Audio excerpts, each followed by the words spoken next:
રાજ્યમાં અને દેશમાં જાતિગત જે સમીકરણો છે અવારનવાર ખૂબ મોટી અસર કરે છે. રાજકારણ હોય કે પછી કોઈ સામાજિક મુદ્દાઓ હોય.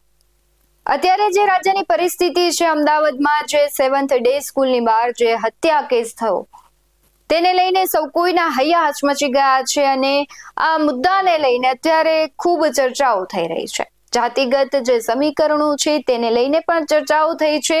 ખાસ કરીને જે અત્યારે નાના બાળકો છે અથવા વિદ્યાર્થીઓ છે એમની પાસે કલમ હોવી જોઈએ અને એના બેગમાંથી જ્યારે છરી નીકળે, જ્યારે બંદૂકની જે ગોળીઓ નીકળે ત્યારે પ્રશ્ન થાય કે આખો સમાજ છે અને અત્યારે દેશ અને રાજ્ય કઈ દિશા તરફ જઈ રહ્યો છે. નમસ્કાર, BS9 TV ન્યૂઝ સાથે હું છું ભગવતી વિશાવડિયા. આપણે આમ તો સમાજની અનેક વખત વાતો કરીએ છીએ કે ધીમે ધીમે છે સમાજમાં દૂષણો છે વધી રહ્યા છે. જે ઉંમરમાં જે બાળકોને કરવાનું છે તે નથી કરી રહ્યા અને કંઈક અલગ જ ઘટનાઓ થઈ રહી છે.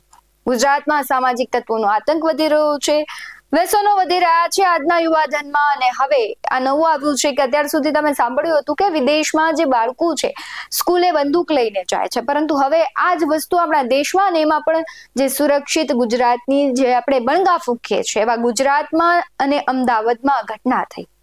અનેક પ્રશ્નો ઉઠી રહ્યા છે જાતિગત સમીકરણો ઉપર, અનેક પ્રશ્નો ઉઠી રહ્યા છે સરકારની જે કાયદા અને વ્યવસ્થાની નીતિઓ છે તેના ઉપર, અનેક પ્રશ્નો ઉઠી રહ્યા છે શાળાના સંચાલન ઉપર, અનેક પ્રશ્નો ઉઠી રહ્યા છે શાળાના સંચાલકો ઉપર, અનેક પ્રશ્નો છે તે ઉઠી રહ્યા છે પોલીસ ઉપર.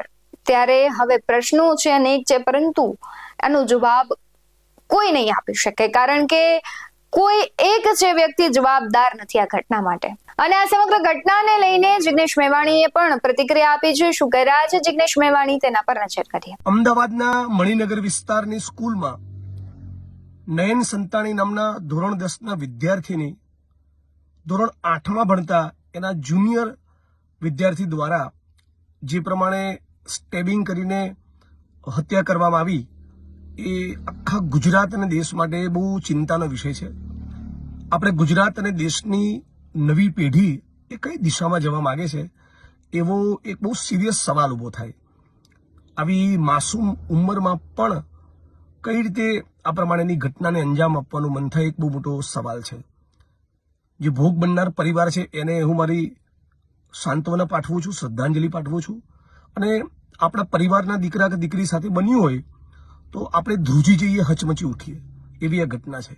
અને એટલે સ્વાભાવિક રીતે આખું ગુજરાત પીડિત પરિવારની સાથે છે અને આપણે બધા જ માગણી કરીએ અને મને અપેક્ષા છે કે આમાં ચોક્કસ ન્યાય મળશે.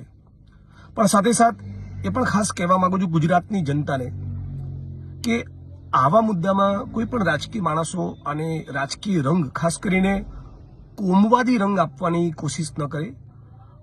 જેણે સ્ટેબિંગ કર્યું એણે આખા ક્લાસમાંથી હા આ છોકરો સિંધી છે આને મારો એવું ન હોય.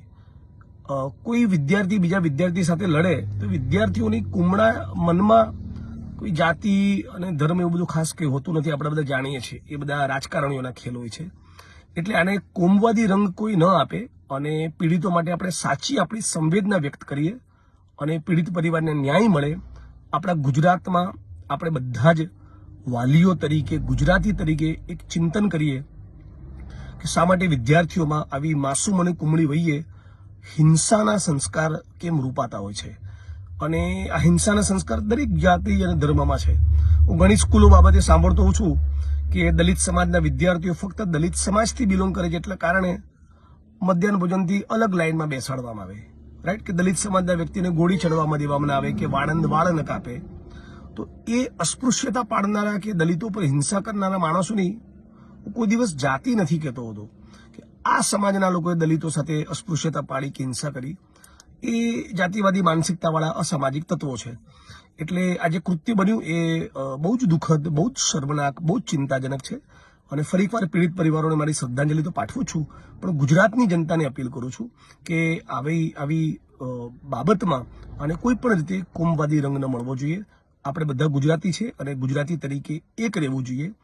અને દરેક વિદ્યાર્થી એ આપણા માટે ફક્ત વિદ્યાર્થી છે. એ આપણા માટે પટેલ કે રબારી કે દલિત કે મુસ્લિમ કે હિન્દુ વિદ્યાર્થી છે.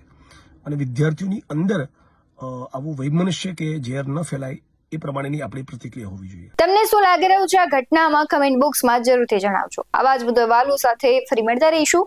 તમે અમારી યુટ્યુબ ચેનલને સબસ્ક્રાઇબ કરવાનું, અમને ફેસબુક અને ઇન્સ્ટાગ્રામ પર ફોલો કરવાનું ભૂલશો નહીં. બાકી અમને અપડેટ્સ મેળવવા માટે જોતા રહો BS9 TV ન્યૂઝ. નમસ્કાર.